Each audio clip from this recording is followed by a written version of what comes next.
Assalamualaikum sahabat nasab dimanapun Anda berada. Di video kali ini, admin akan menampilkan pembahasan yang nantinya akan jadi bahan pertimbangan dalam menghadapi doktrin Ba'alawi yang sesat. Saran admin kepada para Buddha agar kiranya melihat dengan pikiran bukan dengan fanatik. Lebih lengkapnya kita simak penjelasan para kiai. Saya menemukan ada catatan mengenai tentang aurat Rotib Sayyid Ahmad Ar-Rifai. Ya, ini nanti saya tunjukin. Nah, yang saya herankan itu begini. Saya akan coba menyamakan ya.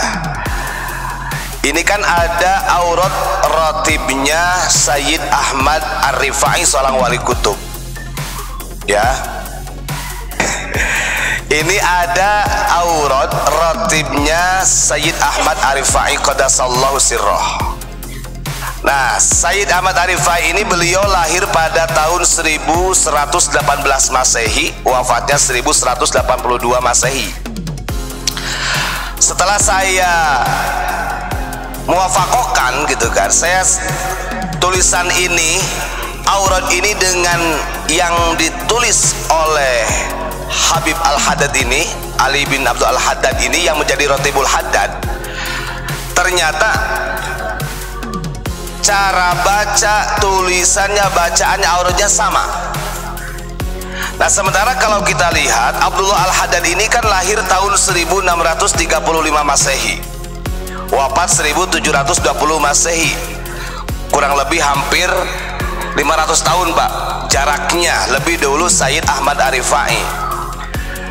Nah, yang saya herankan begini, yang benar ini apakah Sahibur Rotib ini Al-Haddad atau Sayyid Ahmad Ar-Rifai, kan begitu.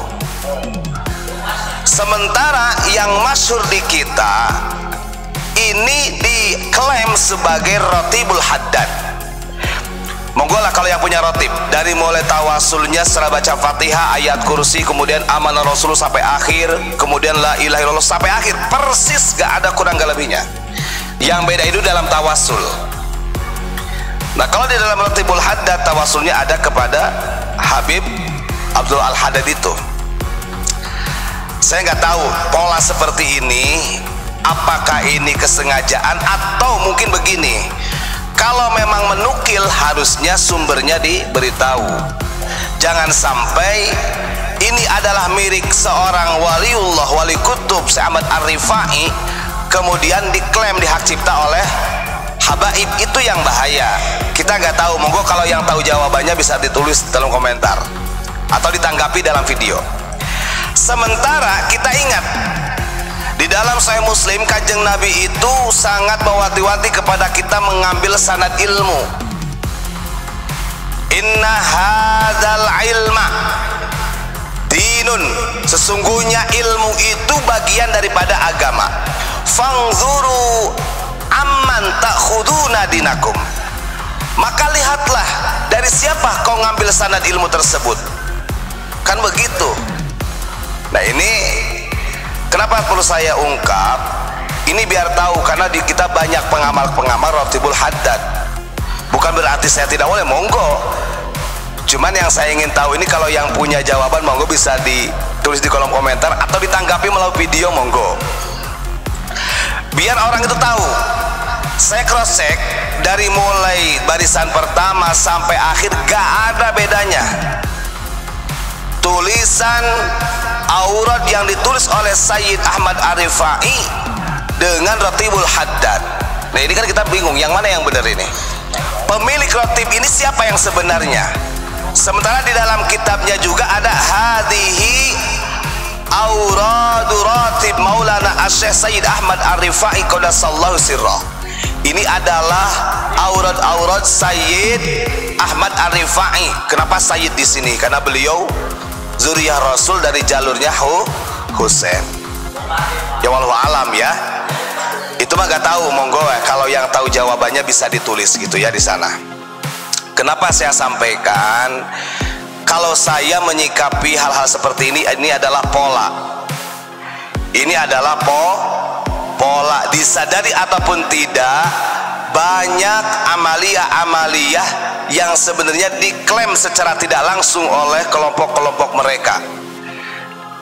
Yang anehnya lagi, saya membaca di website tadi ada keterangan dari Jatman, dari Maulana Habib Lutfi begini. Beliau harusnya kan paham, beliau seorang ketua Jatman, tokoh sufi sedunia, artinya mengoreksi ini harusnya beliau juga paham. Tapi beliau hanya menjelaskan Ratibul Haddad ini fadilahnya sangat banyak. Karya dari Al-Habib Muhammad Ali Abdullah Al-Haddad, siapa? Abdul Al-Haddad, nah begitu. Itu yang disampaikan oleh Maulana Habib Lutfi. Kadang-kadang saya itu, artinya belum ada yang berani mengungkap hal ini sebenarnya. Jangan sampai banyak amaliyah-amaliyah yang dulunya dicetuskan oleh ulama-ulama terdahulu yang benar-benar karismatik dan wali-wali Allah kemudian diklaim oleh mereka. Yang saya katakan Habibnya i'tibari, wallahu alam bisawab, kita nggak tahu. Monggo lah ya, nanti bisa di cross check, bisa kalau ada yang tahu jawabannya, oh ini bukan, andai kata, silakan. Kalau bukan, segi bukannya di mana? Apakah hanya di tawasul saja? Kan begitu. Ini gak jauh beda dengan Thariqah Sadziliyah gitu loh. Thariqah Sadziliyah yang dipegang oleh Maulana Habib Lutfi, di dalam tawasul silsilahnya juga ada yang berbeda gitu. Dan ini bukan rahasia lagi, sudah banyak yang tahu gitu. Kenapa sih harus begitu gitu kan? Kenapa sih harus seperti itu? Kalau begitu kita berkhianat dong, berkhianat kepada Sayyid Ahmad Ar-Rifai. Maka jangan salahkan kalau nasab Anda sekarang digugat oleh orang-orang yang punya kultur nasab yang sesungguhnya, jangan salahkan, karena secara etika Anda juga sering menjiplak daripada amaliyah-amaliyah orang lain. Begitu. Itu saja yang saya bawa, agak panjang lebar Pak ya. Pokoknya ini monggo yang bisa menanggapi ditanggapi, mau dengan video kayak mau dengan tulisan monggo. Yang benar itu adalah rotibnya Sayyid Ahmad Ar-Rifai atau Ratibul Haddad. Secara kurun masa ini sangat jauh berbeda. Sementara kalau kita lihat wasiat Kanjeng Nabi, kita harus hati-hati mengambil ilmu. Fangduru amman takhuduna dinakum. Berhati-hati, lihat dari mana kita mengambil sanad ilmu itu. Karena ilmu itu perlu sanad. Kalau tidak ada sanad, laqala man syaa ma syaa.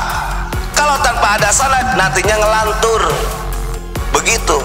Banyak kebohongan. Naudzubillahi min dzalik.